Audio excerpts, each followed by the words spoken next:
Hello বন্ধুরা, good morning সকলকে। তো আজকে আমার দীঘার দ্বিতীয় দিন। আজকে দীঘার দ্বিতীয় দিনে তোমাদেরকে সকলকে গুড মর্নিং। তো চলো, আজকে আমি এখন রেডি হয়ে পড়েছি, একদম ফার্স্ট সকালে যাবো এখন সমুদ্রের ধারে চা খেতে। দেখাবো তোমাদের পুরো দৃশ্য সমুদ্রে এখন সকালে কেমন মানুষজনের সমাগম থাকে, মানুষজন কি করছে না করছে, একদম তোমাদের সঙ্গে সবকিছু শেয়ার করবো। তো আমরা এখন রেডি হয়ে গেছি, আমি অলওয়েজ। তো এখানে এখন রেডি হওয়া চলছে, দেখতেই পাচ্ছ এখানে একজন এখন রেডি হচ্ছে, ঠিক মেয়েদের মতো চুল এখনো আজরাচ্ছে, কি করা যাবে আর। ভাই গুড মর্নিং, চলো গুড মর্নিং বলে দিয়েছি তোমাদেরকে। এখানে আর একজন দেখতে পাচ্ছ ল্যাদকে শুয়ে পড়ে আছে আর আমাদের এই ভিডিও দেখছে। সকাল বন্ধুরা, আমাদের এই ভিডিও দেখছে। তো দেখো আমাদের এখনো ভিডিও চলছে ফোনেতে, দেখো এই দেখো শাহরুখ খানের মতো পোজ দিচ্ছে। তোমরা এখনো যারা দীঘার ভিডিওটা দেখোনি তারা অতি অবস্থায় গিয়ে দেখে আসো।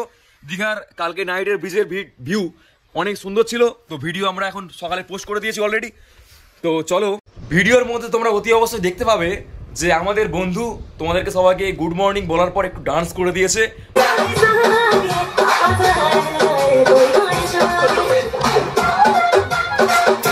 Enjoy, let's the party.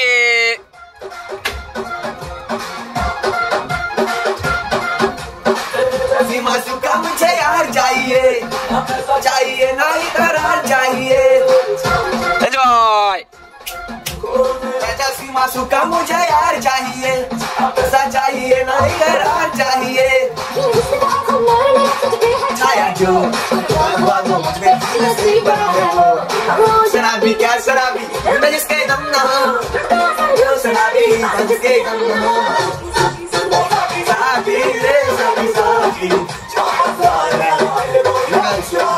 টিভির সঙ্গে ম্যাচিং করে ডান্স করে দিয়েছে, তোমাদের অবধি অবস্থায় ভালো লাগবে। চলো, আর আমি এখন একদম ফুল রেডি, চলো সামনের দিকে এখন যাওয়া যাক।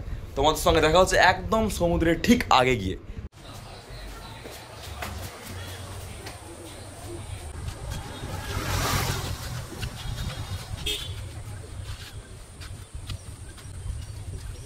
রুমের পাশে এখানে একটা আছে সুন্দর জায়গা, যেখানে অনেক মানুষজন দেখতে পাচ্ছে ঘোরাঘুরি করছে, রিলস বানাচ্ছে, ফটোশ্যুট করছে, আরও কত কিছু।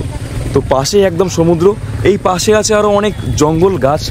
দেখতে পাচ্ছ সব বন্ধু বান্ধবরা অলরেডি ঘুরতে শুরু করে দিয়েছে, এদিকে ওদিকে হাঁটাচলা করছে একদম সমুদ্রের পাড় ধরে।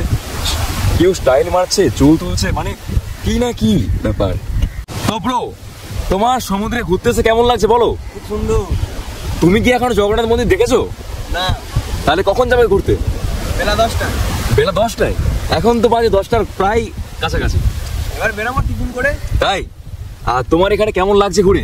প্রচুর আনন্দ হচ্ছে, এখানকার পরিবেশ প্রচুর সুন্দর, অপূর্ব যাকে বলে। ও লাভলি। তো দেখতে পাচ্ছ সামনে আরো অনেক মানুষজন হেঁটে আসছে।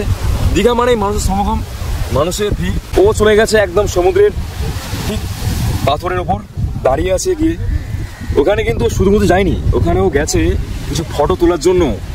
আর ওদিকে দেখছো ওই সামনেই পাশে আছে মন্দির। দীঘা সমুদ্রের একদম পেছনেই আছে একটা বড় জঙ্গল।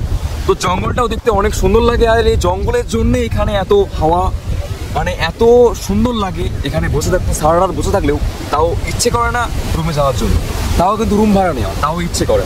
তো এখানে এরা এখন বসে আছে। আর তোমাদের সঙ্গে আরও একটা জিনিস শেয়ার করি। তো বন্ধুরা, দীঘায় এসে পড়েছি আবারও সমস্যায়। মানে আজ স্নান করার জন্য কথাবার্তা বলতে আসি, তখন এখানে এসে শুনি এখানকার যারা গার্ড, যারা অ্যাকচুয়ালি গার্ড দেয় সমুদ্রের পাশে, তারা বলছে যে আজ নাকি সমুদ্রে আসে বার পানের জন্য কাউকে স্নান করতে দেওয়া হবে না 3টে পর্যন্ত।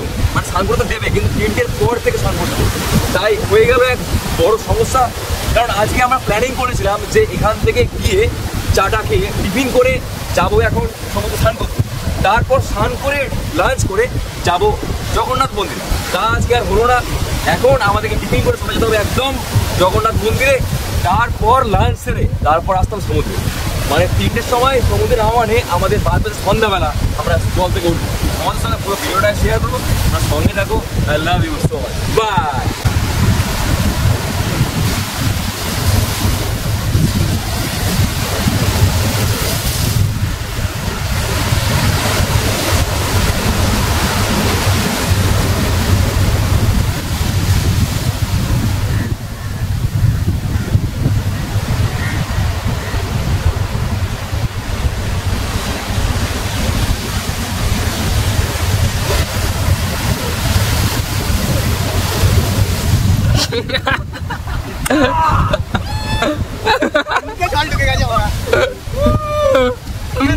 Yes guys, তো কেমন লাগলো তোমাদেরকে? কেমন লেগেছে বলো তোমাদের? আমরা বললাম এটা দেখি শেয়ার করে দেখলাম, কেমন লাগলো বলো? তো সত্যি কথা বলতে গেলে কি, মানে আমি এখন ভাবছি আঙ্কেলের ঠিকই বলেছে যারা গার্ড দেয় অ্যাকচুয়ালি, মানে এখন আমরা থাকাতেই সমুদ্রের যে ঢেউ এত পরিমাণে বাড়ছে, মানে আগে ছিল তোমার দেখাও, আগে ছিল অনেকটা দূরে আর এখন একদম সামনে, মানে তোমাদের কি বলবো, মানে এত এত এত ঢেউ বাড়ছে, মানে এখন সত্যি কথা বলতে গেলে সমুদ্রে নামা উচিতই না। 3টে বাজুক কি 7টা বাজুক সমুদ্রে নামবোই, কিন্তু একদম এটা ভালোভাবে শান্ত তারপরে সমুদ্রে আমরা নামবো, কারণ যে কোনো মুহূর্তে ঘুরতে এসে ক্ষতি কেউ চায় না, আমি তোমাদেরও চাই না আর কারোরই চাই না। তাই তোমাদের বলছি কেউ গাজরি করে একদম সমুদ্রে নামবে না, এখানকার কাকুদের কথাবার্তাগুলো শুনে অতি অবশ্যই ফলো করবে রুলস, কারণ সত্যি কথা ওদের কথা একদম ঠিক। এখন সমুদ্রে উঠেছে একদম পান, সমুদ্রে জলে ভিজে এখন চলে এলাম চা দোকান। তো আমি খাচ্ছি বিস্কিট, ও খাচ্ছি চা। তো চলো চা বিস্কুটের সঙ্গেই আজকে ভিডিওটা একদম শেষ করছি, আবার পরের ভিডিও আসছে একদম। Bye bye.